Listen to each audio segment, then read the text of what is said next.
చెప్పుకోవచ్చు.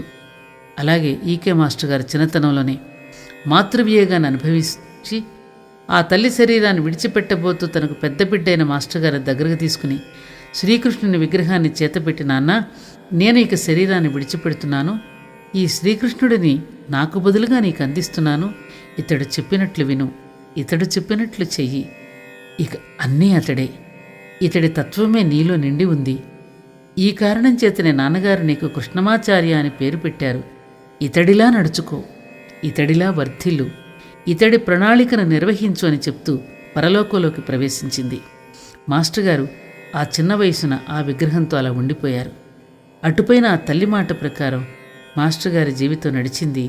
కృష్ణుడి అడుగుజాడలలో ఆయన జీవితం సాగింది. కృష్ణతత్వంతో ఆయన జీవితం నిండింది. కృష్ణుడే ఆయన, ఆయనే కృష్ణుడు అన్న తీరులో ఆయన జీవితం పరిమళించసాగింది. వారి జీవితం అలా